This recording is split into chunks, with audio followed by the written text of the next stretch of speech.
you need a pen? Okay. Okay. Luann. Here, I got more. What's a mother without a pen, right? What's a mother that doesn't carry a pen around with her? I keep thinking someday I'll just be down to one at best, but doesn't seem like it.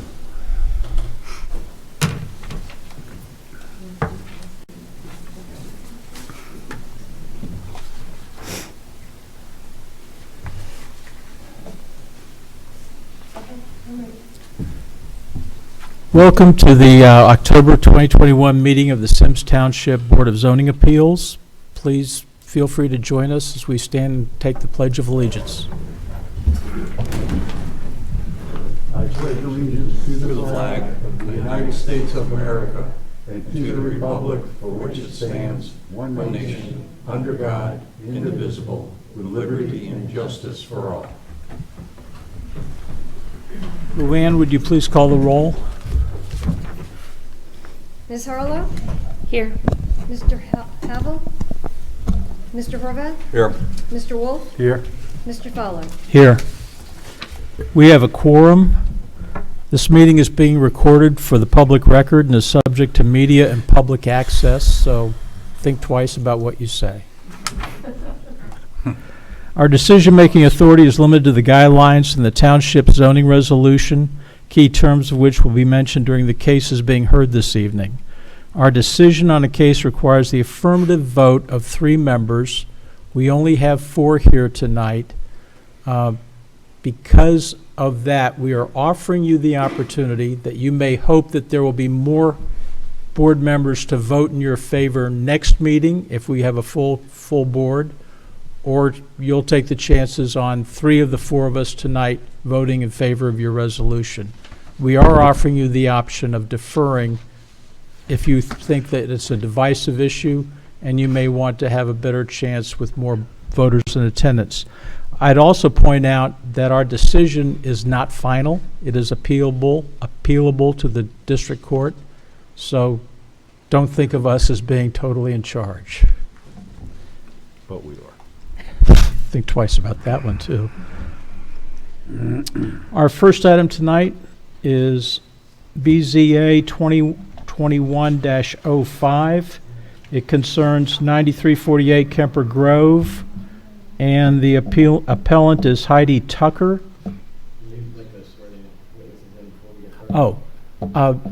We need anyone interested in speaking tonight, either the appellant or any members of the audience, please rise and take an oath of office. Would you run the oath? I don't have the... I have to take it. You have to swear to tell the truth, the whole truth, and nothing but the truth. So help me God. Amen. Thank you. Approval of the agenda. Are there any questions about the agenda? Does anybody suggest any changes? Jack. One thing on old business, I'd just like to touch base on our,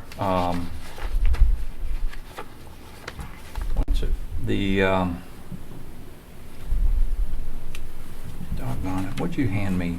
Is that old business or? Yeah, the bylaws, the proposal from Byron, and I'd also like to get an update from Brian on land use. Okay? Okay. We'll address those after the 2 cases. Right. Anyone opposed to that? No. Okay. All in favor? Aye. Brian, would you go ahead and state the staff case on BZA 2021-05? Good evening, Brian Snyder, Hamilton County Planning and Development. This is case 2021-05, as you said, 9348 Kemper Grove. It's a request for a variance for a building addition with less side and front yard setback than required in an A residence district. The appellant is proposing to construct a 1,300 square foot 2-story addition. The addition would be 2 stories, as I stated, with the basement. This would be constructed to the front and left side of the existing single-family home. Currently, the house has a garage that sticks out a significant amount from the front door of the house. The proposal is to even up the front of the house with the garage, so they're bringing the addition out towards the street to a point even with the garage location, and then they're also expanding, would be expanding the garage to the west, towards the western side yard. The proposal would not meet the front yard setback from Kemper Grove or the side yard setback from the western property line, and that is the subject of the variance request. In looking at the site plan, it appears that they're showing a 47-foot front yard setback for the garage, the existing garage. The required front yard setback is 50 feet. There's a couple of explanations for that. It could be that the site plan is taking into account the garage overhang. It could be that the foundation was set wrong when they built it. A number of the houses along the street look like they have similar setbacks and just measuring on cages. So it appears that the front of the existing house may or may not meet the front yard setback. This addition would come up to the same point as the garage, so it would be closer to the street than 50 feet. And then there's also a 1 foot bump out, or I'm sorry, a 2 foot bump out for an 8.5 foot section of the front wall. I guess for something, it's not a bay window because it's actually bumped out in the foundation of the basement as well. I'm not sure the point of it, but that brings the front 2 feet closer to the road. So all of that would need a variance to the required 50-foot front yard setback. And then the side of the house would be extended out to within 9.5 feet of the western property line. The front part of the addition would be 12.5 feet away, and then as it got further back, there's I believe a bedroom or a bathroom that bumps out in the back to within 9.5 feet. So they're proposing basically 45 feet front yard setback where 50 feet is required, and 9.5 feet where 15 feet is required on the side. This staff report goes into details about the front yard setback. Obviously, bringing the house out to the point even with the garage wouldn't look out of character with the area, since the garage already exists in that location, and this would be flush with that.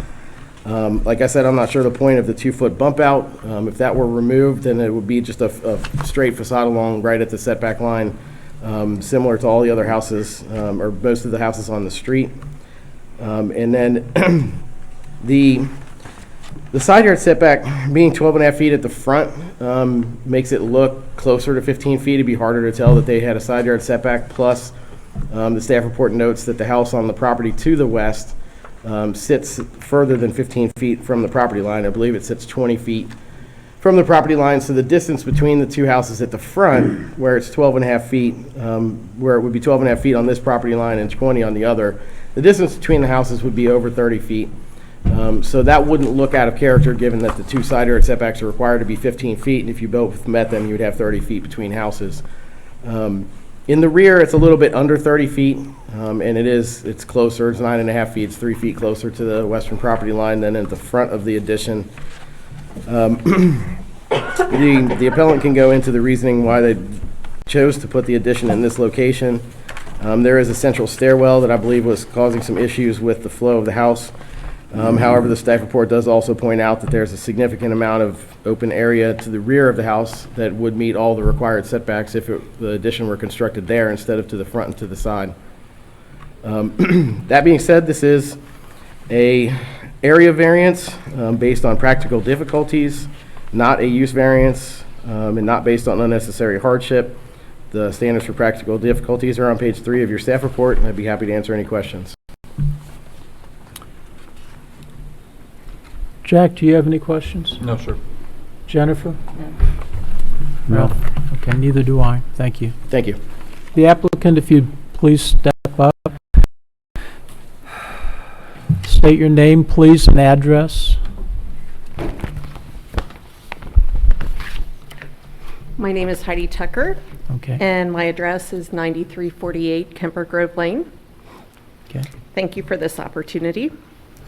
I have lived in this home for 14 years, and I'm here today to share a little bit more about my family so that you get a better perspective on our need for this variance.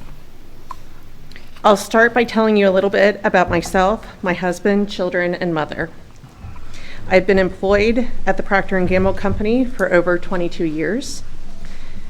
I've also been a Girl Scout troop leader for the past 7 years of the Girl Scout Loveland Service Unit leadership team. I am also a member of our neighborhood HOA, a member of the PTA, and I also am hosting a meet and greet of a Loveland School Board member on October 10th. You're welcome to join if you'd like. So I'm invested in my neighborhood and in the Loveland schools. My husband has been a teacher at the Milford School District for 15 years. He has volunteered numerous years as a soccer coach for our daughters. He's an avid gardener, and he is oftentimes found in our yard as well as neighbors' yards, helping to manicure their yards. Our children, Charlotte, she's 12 years old, and Vivian, who's here today, she's 9. They're both passionate team members on the Loveland Storm Select team. Charlotte is performing in the middle school play this fall, and she has received an annually given award called My Choice, My Voice, as well as Ready to Learn. And although Vivian hasn't started peppering our walls with awards, she is a fierce friend, always kind, and can often be seen adventuring in our neighborhood with a diversity of friends. And last but not least,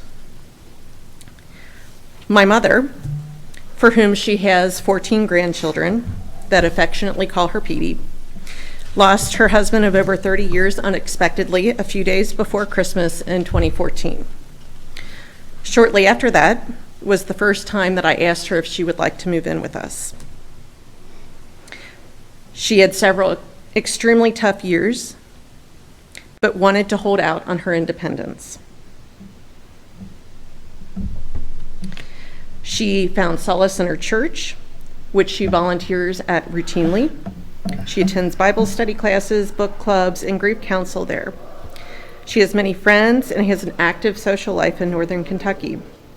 However, in 2018, it became obvious that Mother's cognitive ability and memory were slipping. At that point, I offered for her to move in with us a second time. I became her medical power of attorney, and I started attending medical appointments with her. Since then, she has been diagnosed with an autoimmune disease and has had surgery on both. Last year, she had surgery on both hands, as well as a shoulder, and then again had another shoulder surgery this year. She currently lives alone, and it's required weeks away from my family to take care of her during these surgeries and to help her recover, all of which is extremely important to me. She has at least one major surgery on her list for this year, left for this year, and who knows what will be on the docket for next year. Research has shown that individuals who are able to age in place, where they have independence, oversight, and encouragement, result in better outcomes for that individual. That is what we would like to provide for Mother. Now that you know a little bit about my family and why it's important to me, I'd like to explain why our current design for the addition is necessary. Our home is a 1980s contemporary style. It has 3 bedrooms on the second floor. This is an unusual design for our neighborhood. Most houses have at least 4 bedrooms and many have 5, and are traditional construction style. Unfortunately, back in the 80s, 2-story homes often did not have a first floor, master, or even bedroom. And with Mother already having some limitations of her abilities to traverse steps, a first floor bedroom and bathroom are required for her to move in with us. A signature of our unusually designed home is the fact that we have a garage peninsula that extends approximately 30 feet beyond our main living space. This peninsula creates a large setback from where most houses in our neighborhood start. On the back side of our house, we have a large 2-story vaulted great room with a catwalk that you can overlook from the second floor. We love this open concept design, but it means that our square footage on the second floor is much smaller than that on the first floor. It also means a single-story addition is only possible in the rear of the home. This large underutilized space in our front yard allows us not only to add room to our first floor, but also to our second. My husband and I feel strongly that in order for a successful multi-generational household, everyone needs to have their own space, since there is a vast difference between the needs of a 70-plus-year-old and preteens. Although it may not be obvious from the plans that you have in front of you, we will be incorporating my current office space, which I currently use 4 to 5 days a week, and that will be used for part of my mother's bedroom and bathroom suite on the first floor towards the rear of the house. We need to be mindful that these spaces must be wheelchair accessible, as we have every intention for her to age in place, which contributes to the additional width needed on the side of the house, not only to provide her a reasonably sized bedroom, but also a hallway and sitting area in the front of the home. In her current state, this room will provide the ability for her to have privacy, quiet, and some independence when needing to get away from the chaos that inevitably occurs in our house with young children. There may come a point when she is no longer as active as she is today and may need additional care beyond what we are able to provide. And at that point, this room will provide a space for a caregiver. In addition, we will also be adding a first floor laundry so that she will have the ability to have access to those facilities as long as she is independent and able. And we will be moving my office space from the back of the house to the front. We have considered many different floor plans. Unfortunately, due to the vaulted great room, it would be difficult to add additional space to the second floor bedrooms, which we feel is equally vital so that everyone has their own space, whether it's to study, to play, or just to get away. We also considered that if we moved the current location of our staircase, we could maintain this general layout utilizing the large front yard cavity while staying within the setbacks on the side yard. While this idea was initially very exciting to me, imagining a new beautiful staircase, the application was complicated by load-bearing walls surrounding our current staircase and the extra exorbitant cost of changing a 3-story staircase.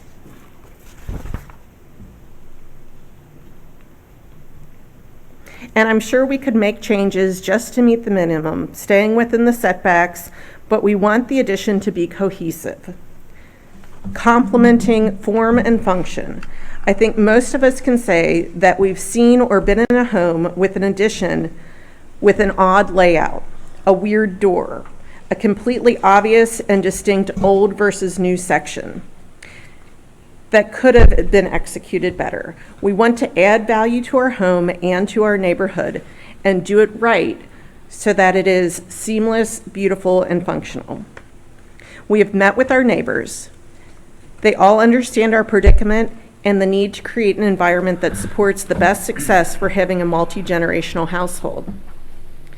The neighbor most impacted, Dave Query, signed a letter saying that he had absolutely no objections to our plans.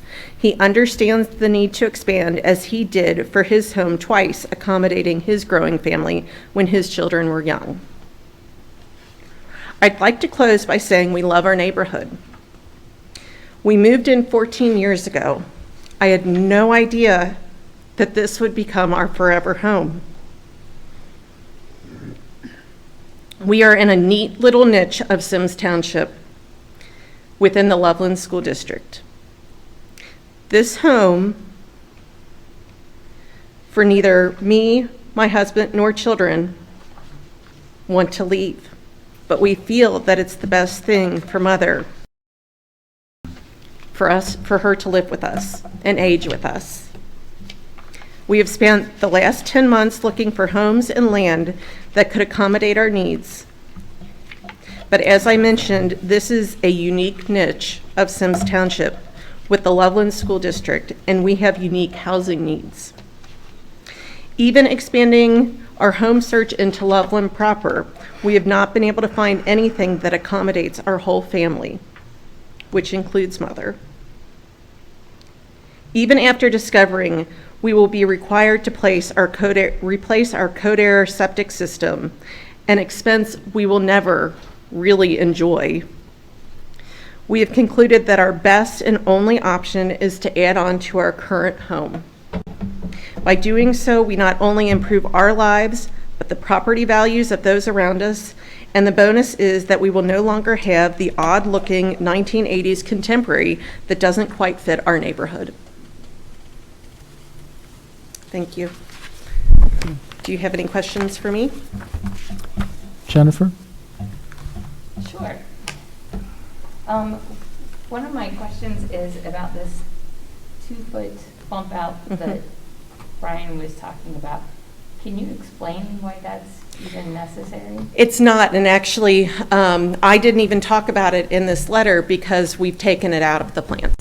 Okay. So when we had the survey done, it was in the plans, but also when we had the survey done, we weren't quite sure where any of our setbacks were or anything like that. So if you look at the plans that I provided in my application, it doesn't show that 2-foot bump out. We removed that. Okay.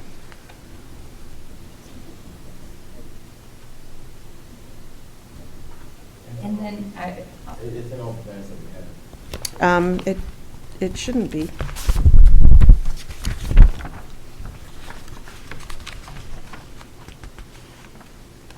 So, Ms. Tucker, what you're saying is Yeah, so what's different, you see this bump out on here, but that actually, they set that's not supposed to be there.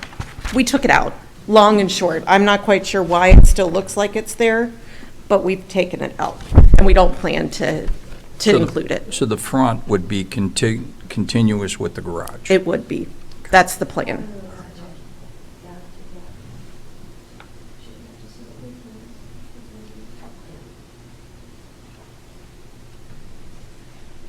okay.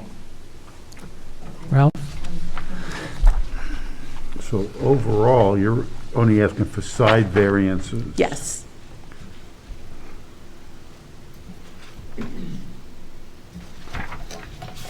And as Brian mentioned, our neighborhood has a lot of, we're not one of those neighborhoods with everyone right on top of each other.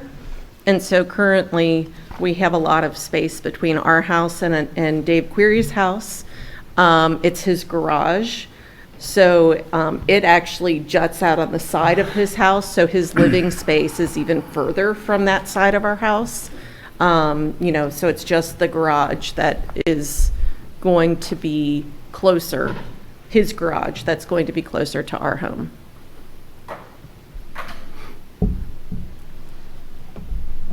And he's not here tonight. I noticed that the letter that he signed wasn't likely provided to you, but he's not here tonight because he's not contesting it. Yeah. He's the letter that he signed for me. I had the survey on one side, and We have it, We have it. do you have it? Do you have it? I'm not sure if we're allowed to. yeah. Yes, I'll point out for the board that that's not sworn testimony, We and this board understand. requires sworn testimony, so that's basically not submissible as evidence. But he's not here because he's fine with it. Okay. Okay. And as Oh, I yeah, mentioned, I he see. added on to Yeah. his home twice, Okay. so Okay, got he understands. All right. Anything else, Ralph? I don't have any questions whatsoever. Okay. Thank you. Thank you. Does anyone else wish to speak in support of this application? Does anyone wish to speak against the application? Okay, we'll now have a discussion and decision on the ruling. Any thoughts? Okay, I guess I'll start. I mean, no doubt this is an outstanding family, and it sounds like you guys are a real asset to the community, and we appreciate that very, very much.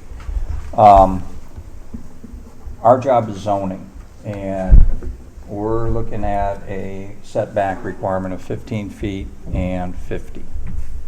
And part of what we have to evaluate is the broader and bigger issue of the total community of Symmes Township in terms of consistency and equity. Okay, there's many people that have come forth with compelling reasons that we have to evaluate and make sure we uphold the standards. However, we do take into account the nuances of a particular family or a particular property, and so we evaluate that before we make our decision. My assessment is first the need is real, okay, and I think we ought to acknowledge that, and I think it's honorable, okay, in terms of what you're doing. So for me, where I would be is I would be okay with allowing the variance for the front to keep the garage and the front of the house, even though it's less than 50 feet, I would say okay to that variance. And I would be okay with the side variance up to 12 feet, all the way back. That's 3 foot beyond what our requirement is of 15 feet. I mean, they're asking for about 5.5 feet and 2.5 feet. Yeah, so what I'm saying is according to what I heard is the front portion is 12 feet from the property line. Which is a 2.5 foot variance. Okay, so I'm okay with that. I would be okay leaning into this one and saying, you know, it's not 15, I would give them the 12 foot. But I would ask that be the variance all the way back to the back of the house. So I think that's a good compromise. All right, I'm a little bit lost. I know what he said. So, okay, so let's take the plot plan, the foundation plan, okay? From the garage to the far corner, I would say that's fine, even though it doesn't meet the 50-foot setback, okay? So we would give them a variance on that. I think the importance of keeping it consistent and looking right from the street is more important than the additional foot or half a foot, whatever that is, okay? So that's point number one. Point number two is if you look from the corner at the bottom left of your page, that corner is 12 feet back.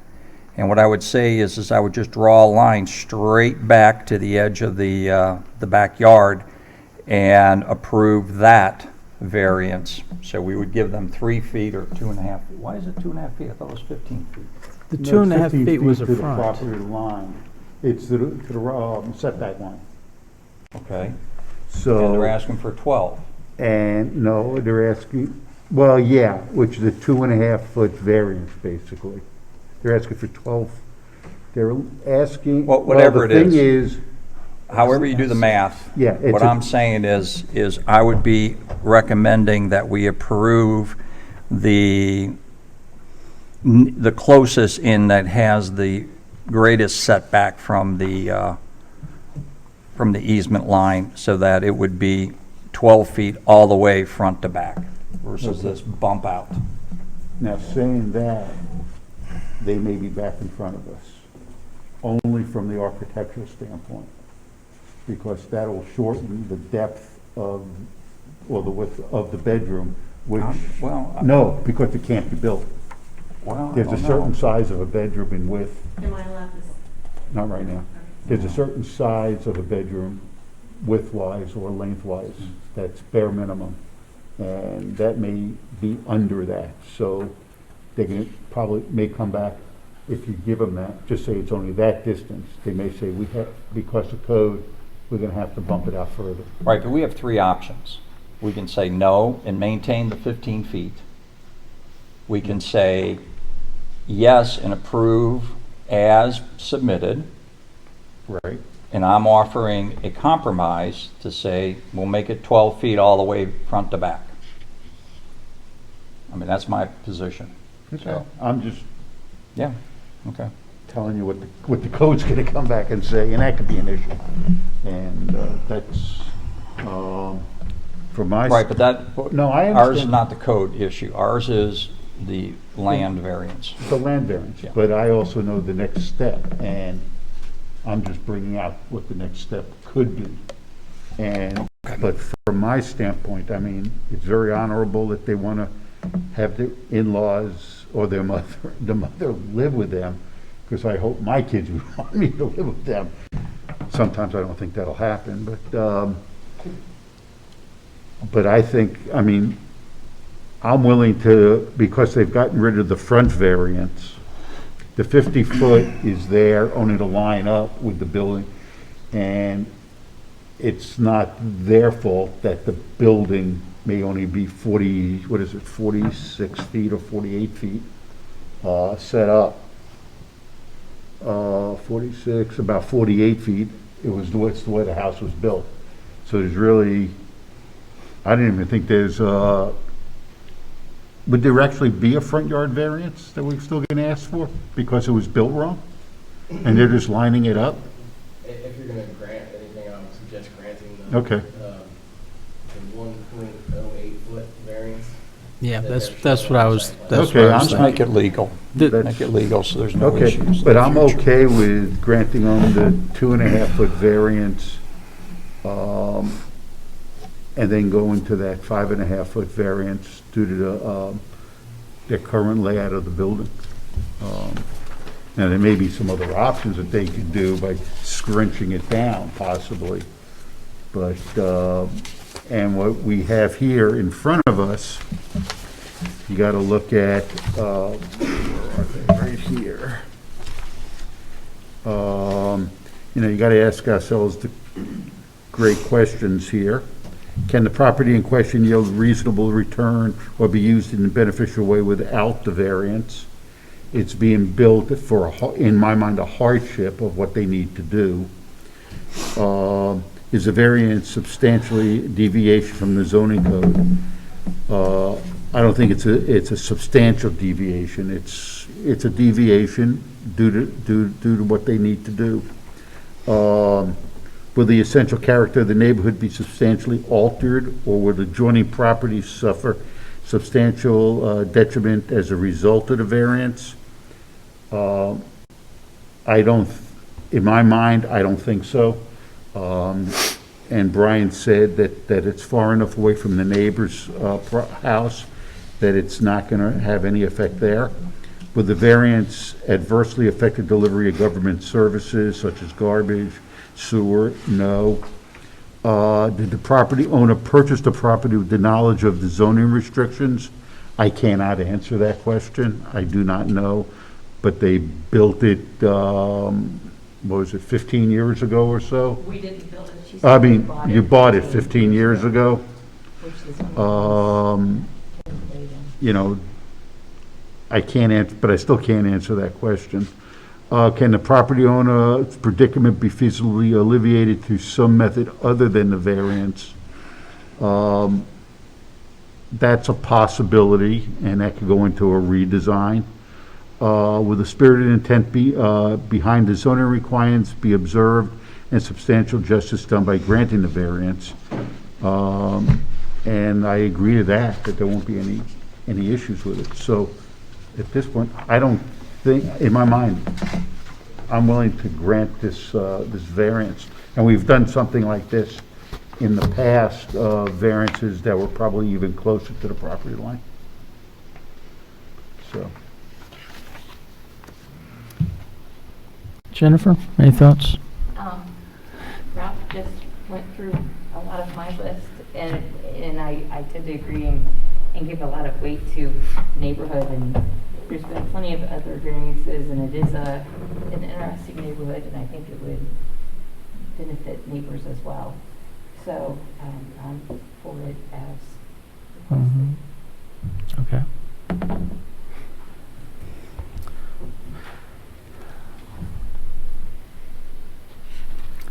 In my, yeah, I know. In my own mind, the family reasons for doing this, I don't think are determinative, because that's a short-term thing. This is a permanent change.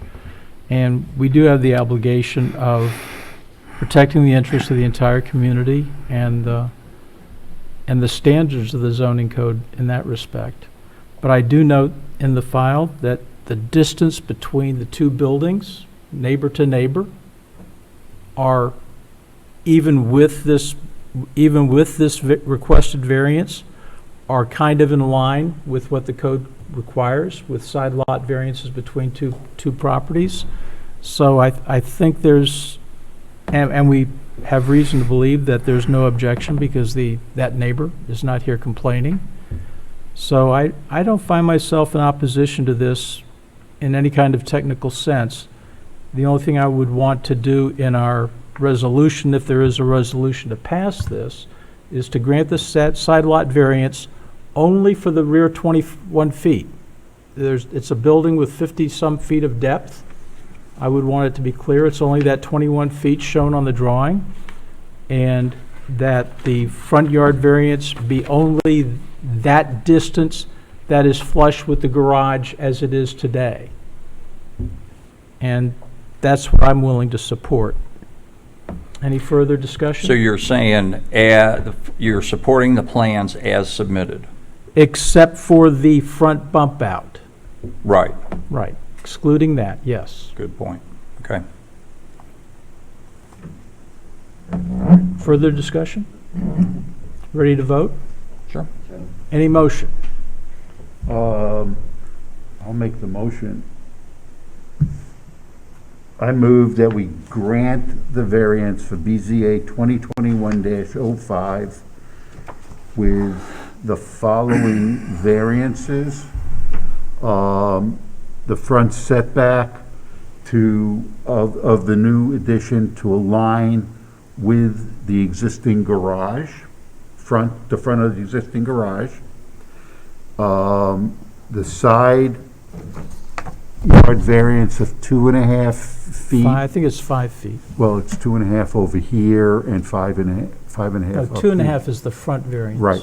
The front variance for, I can't read that number. The 2.5 was the front bump out. It's just a.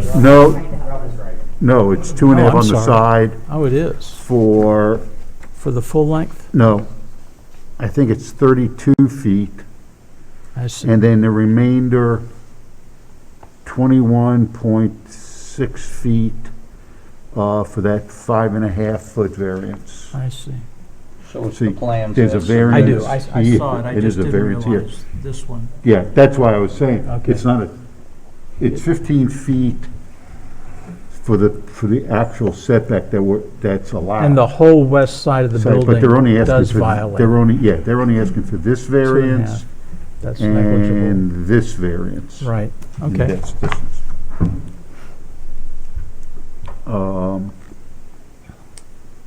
So the side variance as requested.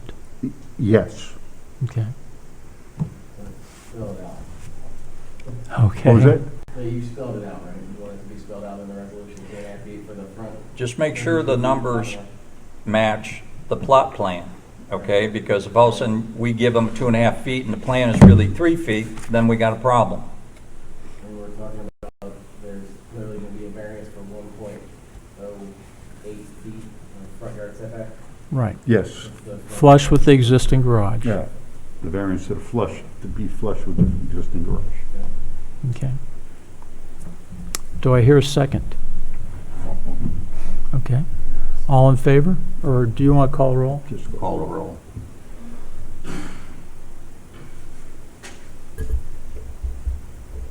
Mr. Wolf? Yes. Mr. Horvath? No. Ms. Harlow? Yes. Mr. Fowler? Yes.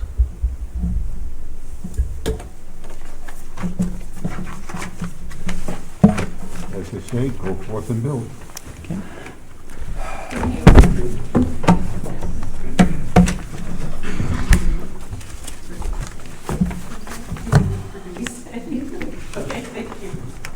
Unless you want to sit in on the next one. Yeah, I would just go. Now we have BZA 2021-06, Jens Person, the applicant. Brian? Good evening, Brian Snyder again, Hamilton County Planning and Development. This is a BZA 2021-06. It's 9699 Loveland Madeira Road. This is a request for an accessory structure in the front yard in an A district. The proposal is to construct a 860 square foot detached garage in the front area northeast of the existing home. The home's located on a panhandle lot in an A district. The site plan shows the existing house to the rear of the property. This is a panhandle lot off Loveland Madeira Road. There is a shared driveway that runs through a 25-foot ingress and egress easement. It's located in the front yard of this house.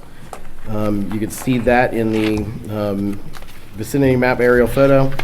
As the gravel drive goes through around a pond and past this house up to the next house up the hill from here. That house is on top of a hill that sits significantly higher than this existing house. This house had a variance granted previously to allow a pool in the side yard. So that pool that's shown on the site plan in the side yard was the subject of a previous variance that was granted by this board. This would be a proposal to put a 17-foot tall accessory structure in the front yard, 28 feet from the northern property line. Detached accessory structures are not permitted in the front yard. Otherwise, this would meet all the requirements of the zoning code for height, setback, and size. So the only subject of the variance is the location being in the front yard. Behind this house, you can see some photos that were in the staff report. It's very steep, almost immediately behind the house. There may be a location to the south of the house where you might be able to sneak back behind the rear corner of the house and fit it into the rear yard. But that would require significant removal of existing vegetation, new driveway, and probably a lot of site work. The staff report does indicate that this location is not very visible for anybody except the one neighbor that has to drive up the hill past this. Even then, there are the significant woods in the front yard, and as I said, great elevation change between the next door neighbor's house and where this location would be. Given that it's 17 feet tall to the mean point, it's probably 20 feet tall to the peak.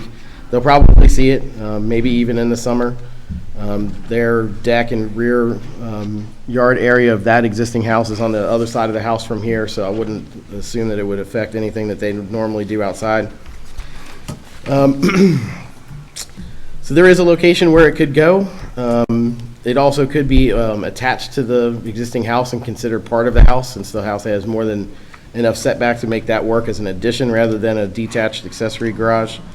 So this would be the only options for meeting the requirements of the code and adding a garage space to this property. It does have an existing two-car garage on the front, so this would be additional garage spaces above and beyond that. But as I stated, the subject of the variance is the location only. Those standards are on page 2 of the staff report, and this is also an area variance and not a use variance, which should be based on the practical difficulties and not on the unnecessary hardships, in addition to the findings in the report and the testimony offered at the hearing. Those standards for practical difficulties are on pages 2 and 3 of your staff report, and I'd be happy to answer any questions. Is there any issue with the height?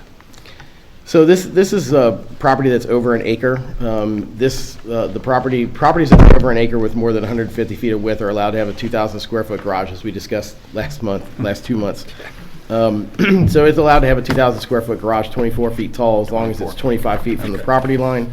They're proposing a 28-foot setback from the property line. So it's in the front yard where it's not allowed to be, but if it were in the rear yard, it could be larger and taller than what they're proposing. Okay.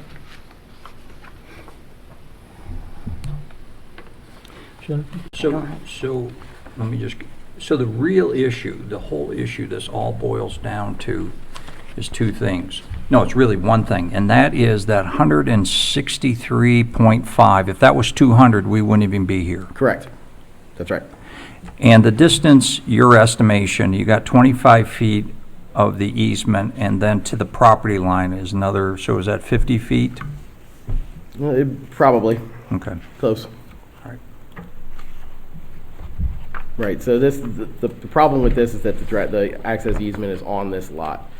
The 200, and the fact that it runs the way that it does into the lot before it goes up the hill. The zoning resolution allows you to have an accessory structure in the front yard if your house is more than 200 feet away from the right-of-way or access easement. And you can't use the panhandle in calculation of your distance from the right-of-way. In this case, there's an easement that runs all the way across the lot. We measure the front yard setback from there, so that's where the setback would come from. And as you stated, they're 36 feet short of what they need to be able to do this without a variance. But And that's the only issue. That's the only issue, that's right. Okay. And the Just intent of the making sure. code is that if you're far enough back from the road, then what's the harm of having a structure in the front yard as long as it's at least 100 feet from the road? Basically, so you don't see it, to keep people from seeing their detached garages being built in the front yard. And that was intended for more rural lots, not necessarily for panhandle lots, but the intent is the same. This is well more than 100 feet away from Loveland Madeira Road. It's more like 300 feet. Right. Okay. No, it's actually probably more like 500 feet, but. Okay. Yeah, And the it only is- person impacted is the neighbor who shares the driveway. And it's 100, more than 100 feet to the easement, the Yes. driveway easement. The garage would be 115 feet from the driveway easement. Okay. Got it.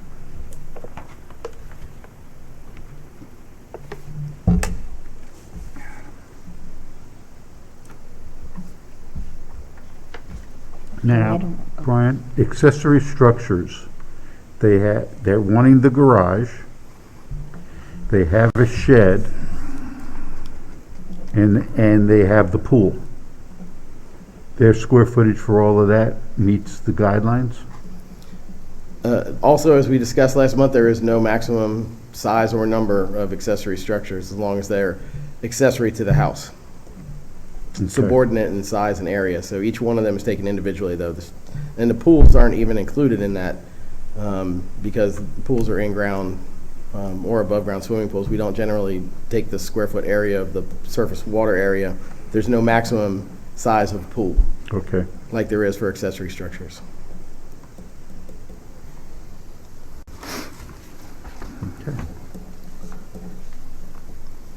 I have nothing. Okay. Thank you, Brian. Thank you. Thank you. The applicant, please. Good evening. Your name and address, sir? My name is Jens Person, and I live at 9699 Loveland Madeira Road. Thank you. 11 years ago, we bought a beautiful house on almost 3 acres that is on what I've learned to be a panhandle lot, which apparently is a creature not as conventional as other lots. We have two, they were teenage boys. We have two 20-year-olds now. They're 20 and 22, and they drive cars, and we drive cars, and we have an additional car, and I have a motorcycle, and we have been really making an effort to keep things clean and tidy and done the right way. And to me, bless you, that means that vehicles belong in a garage. When the vehicles are sitting out there in the driveway, they're susceptible to the elements. It was a surprise to me that as we were talking about being 300 or 500 feet off of Loveland Madeira Road, that this would become an issue, but I appreciate the fact that it is an issue. I do understand. If our house had been built in a different direction, none of this would be an issue. If the house was built 90 degrees towards Loveland Madeira Road, it would be fine, and it wouldn't be an issue. So we're looking at building where the driveway is. It's going to be a 90-degree improvement from the home, so it will utilize the same driveway space that's already there. We are staying within the setbacks, and the only question is this 115 feet from the easement, I guess it is. No, it's the 163.5 Thank you. from the easement. From Yeah. the easement, thank you. So that's what we have. We are remodeling the house right now with Robert Lucky Group. Scott Lucky is here as our contractor. He's going to be doing the work for us. He's in the midst of doing our renovation right now. We're putting a lot of money into this. It's going to be very, very high-end finishes, and it's definitely going to be an improvement not only to the property, but to the neighborhood as well. And the neighborhood has like pieces of property. So I really appreciate your consideration. Any questions? Well, I would like to know if your consultant would mind answering a few questions. Sure, absolutely. Okay. Scott? Did you take the oath, sir? I did. Great. Good evening. Your Scott name and Lucky. address? Scott Lucky, 8825 Chapel Square Drive. Okay. I'm looking at the aerial photograph of the site. I understand it's a 2.9 acre parcel. Is there any reason in your mind, engineering-wise or construction-wise, that the location of this garage would have to be in this location as opposed to be on the south side of the house? Yeah, so a couple factors. Actually, so we developed the subdivision to the west of the property. It's Lakeside Estates subdivision. There is a creek that runs to the back of the property and a hillside that goes along all the way along the back side. So you see the Symmes Township name right there. So there is a creek that runs all the way around the backside, and then to the south side, they have an existing septic system that sits on that area, and it's on the low side of the lot as well. Okay. So that makes it a kind of a challenge as well to put the garage on that side. And geothermal. Correct. Okay. And then obviously the pond in the front of the house. Okay. Thank you. Yeah, no problem. Anybody else have a question for this person? Okay, thank you, sir. Would anyone else like to speak for this application?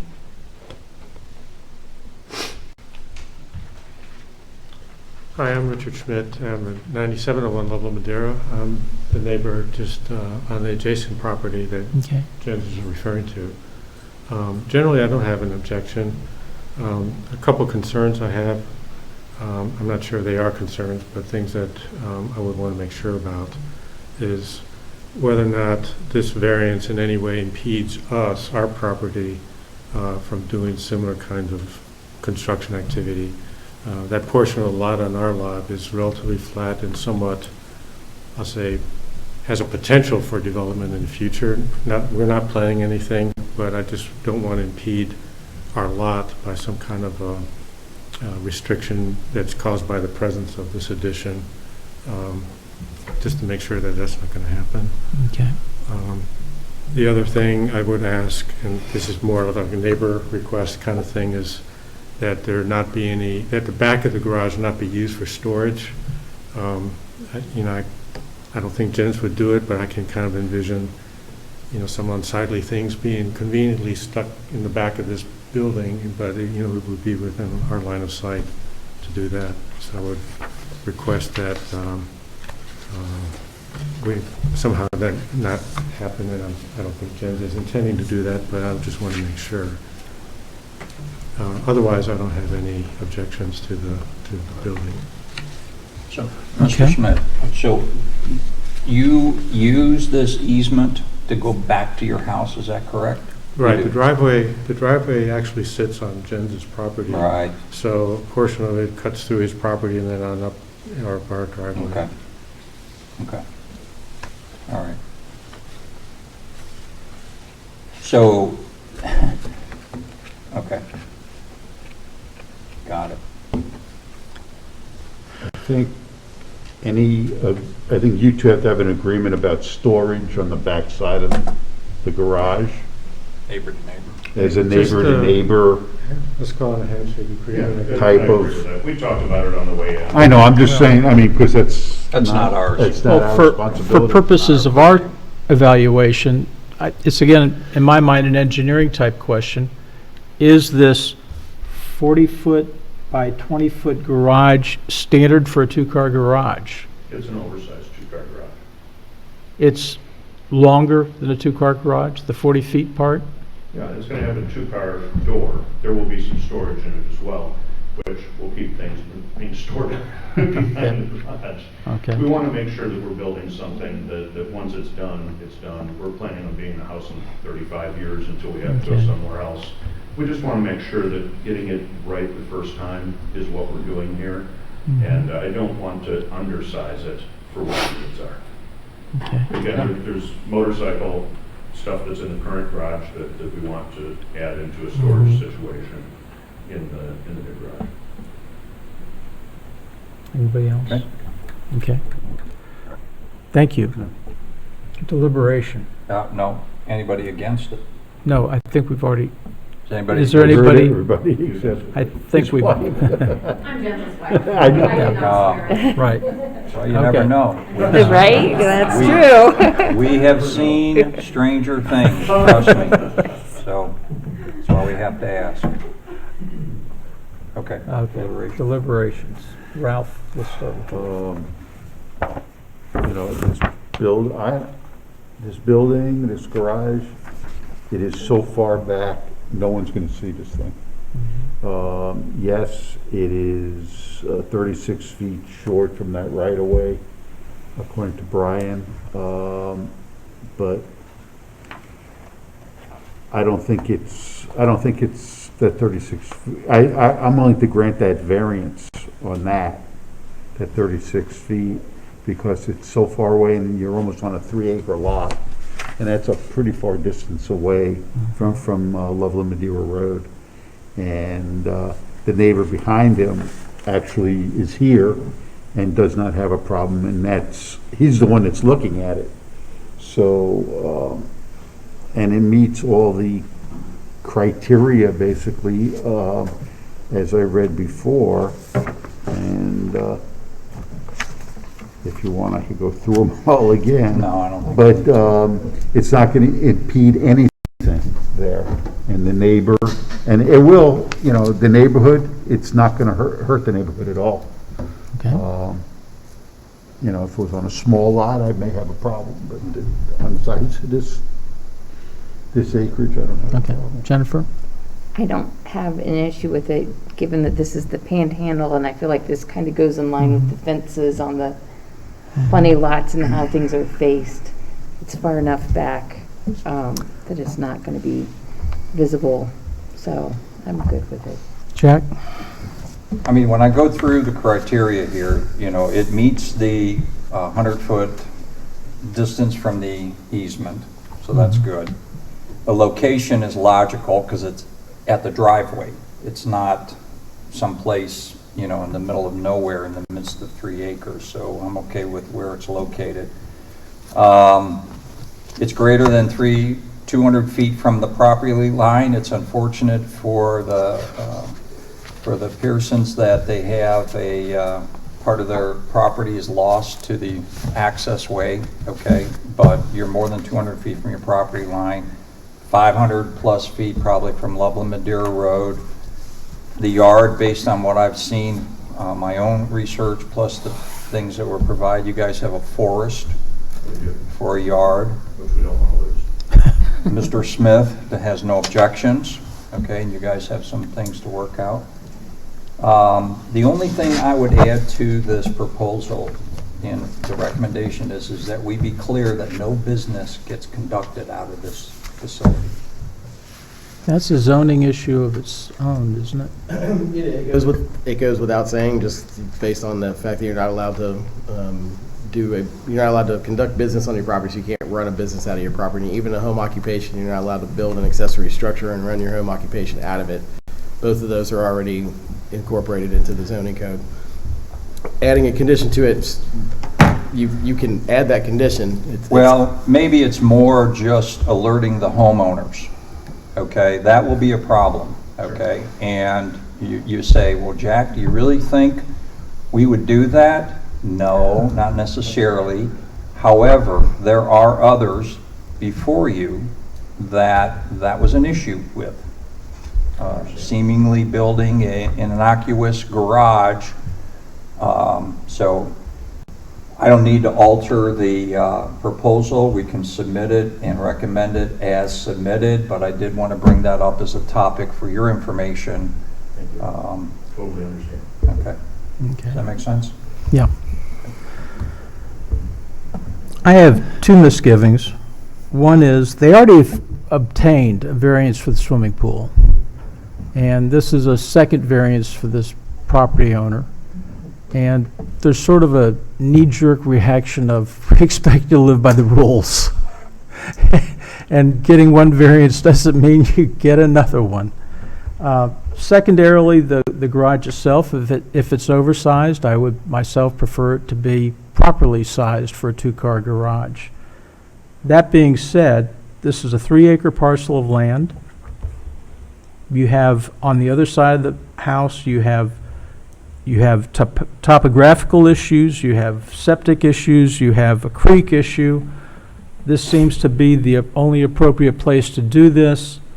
Your backyard neighbor is concerned about it impacting his ability to do whatever he might want to do in the future, but the zoning law in this ordinance doesn't address his neighbor. His rules won't have changed by what we grant today if we grant something. So he will be in the same position he was before in terms of his rights on his parcel, as far as I understand it. So, given the size, given the topography, given the wooded nature of the lot, I'm kind of in favor of this, and I would vote for it as submitted. Just because you brought the topic up, maybe you could explain to us, what was the variance on the swimming pool? Having it in the side yard because we have a giant ravine in the backyard. Logistically, you couldn't have a swimming pool. Yeah. Is that the code that you can't have a swimming pool in the side yard? Correct. No matter how far you're set back here, you're not allowed to have a pool in the side yard. Okay, so that was really a practical difficulty. I mean, you can't put it sideways on a hill. The board at the time agreed with you and granted the variance. Okay. All right. Okay, is there a motion with a proposed I make a resolution? motion that we accept the proposal as submitted. I'll Okay. second it. Luann, call the roll, please. Ms. Harlow, Yes. Mr. Horvath, Yes. Mr. Wolf, Yes. Mr. Fowler. Yes. Sure.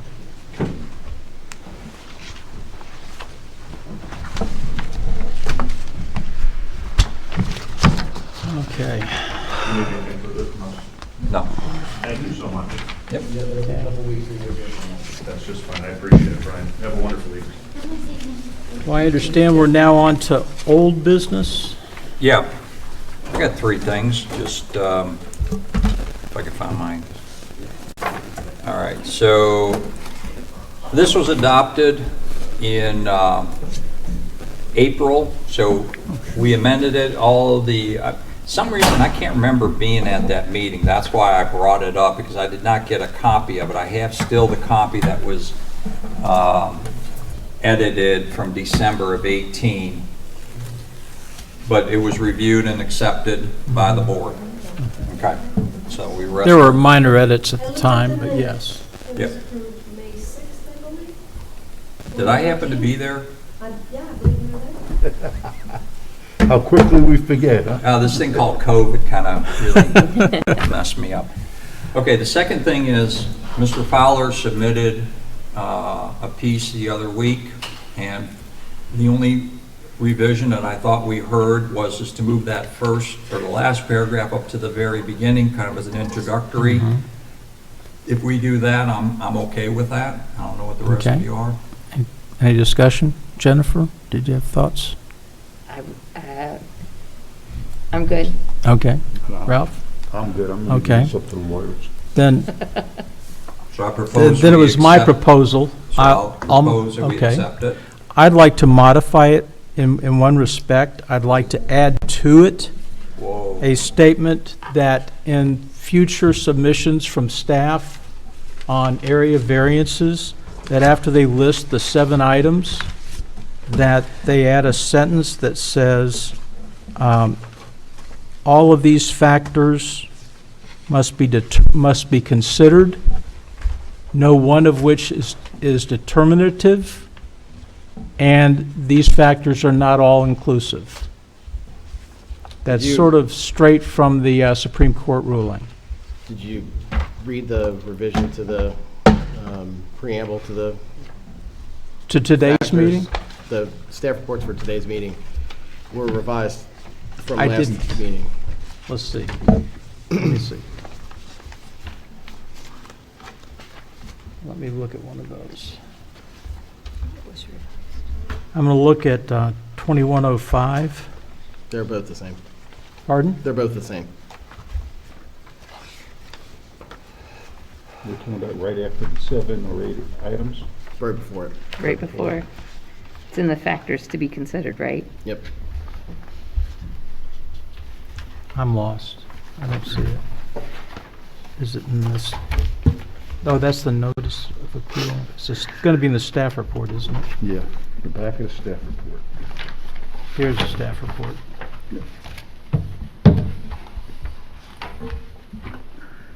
Keep on going. Here? Yeah, there they are. There's one down, one's over here. Well, I understand the six lists. Yeah, right before it. Where it says standards. There's a zoning section, and then right below that is the paragraph and preamble to the Duncan factors. You want mine? I'm not seeing what I'm not seeing what I'm looking for.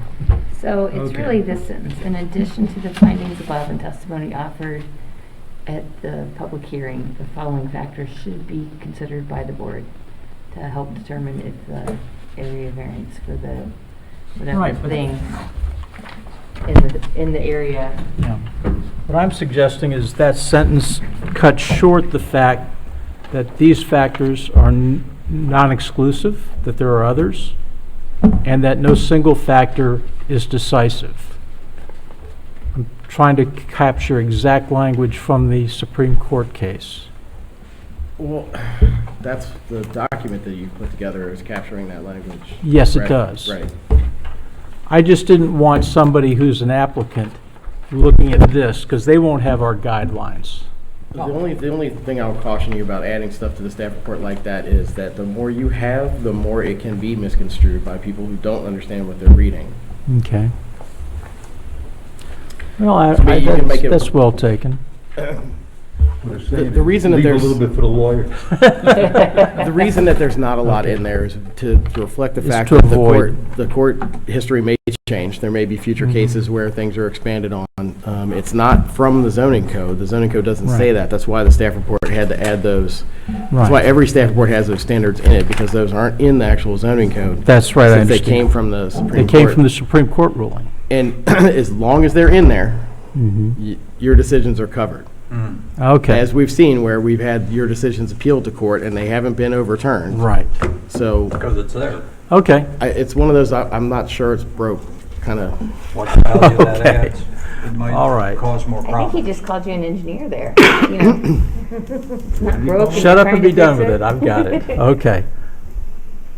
But I did, your point was well Okay. taken on clarifying that language. That Right. language was written probably 10, 15 Right. years ago by It Russ was, Parks, yeah. the previous zoning administrator, and it was never discussed or included in any decisions of the Board of Zoning Appeals prior to him adding it to the staff reports. And I so understand. I was of the impression that we'd just leave it alone because it's not Okay. broke, so I'd never We fixed can it. go with it. Your point on Okay. clarifying area and use and clarifying that these aren't the only things that you're considering, you also take the testimony and the findings into Right. account. Okay. So I added those two things to the. That to sounds I'm gonna good. change that. I'm actually change that Okay. for the county's BZA reports as well. Okay. All right. So I'm going to propose that we adopt the Symmes Township zoning guidelines for area variances on the same language as the 8/27/2021 draft, with the exception that the final paragraph will instead become the first paragraph. I'll Do I hear a second? I'll Okay. second Luann?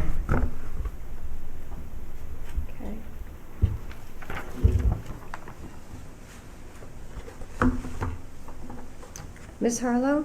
Yes. Mr. Horvath? Yes. Mr. Wolf? it. Yes. Mr. Fowler? Yes. And then Luann, you'll reissue the final approved with today's date on it? Yes. Okay. Darcy's gonna come back and go, what kind of fun did I miss? Is Sorry, there you're any, one of four. Yeah. is there any other old business? Yeah, I want to understand, Brian, the update, where is the land use? The last time that the trustees were working on the land use proposal, hit some opposition and took it back. Has it ever gone forward again? Yes, it's been approved. They've removed some of the recommendations of the land use committee, but approved the update without those changes.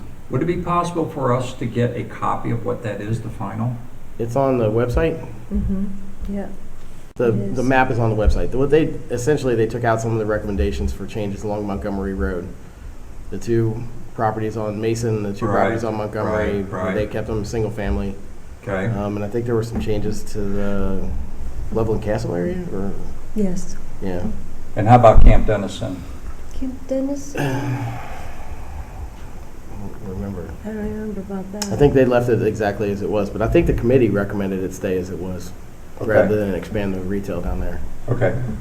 Got it. And I don't think they changed that, but it did stay the same. All right. It didn't change. Okay. I recommend we adjourn the meeting. Yep. Can I just say something first? I didn't get a chance to do the minutes from last meeting because I was busy planning our Fall Fest. I'll try to get both sets Fall of minutes Fest. done because we You have missed two the Fall cases in Fest. November. We have Well, two we're cases. lower in- We priority. have two in cases in fall. November, so I'll try to get That That everything. was a Have big fun. thing. Okay.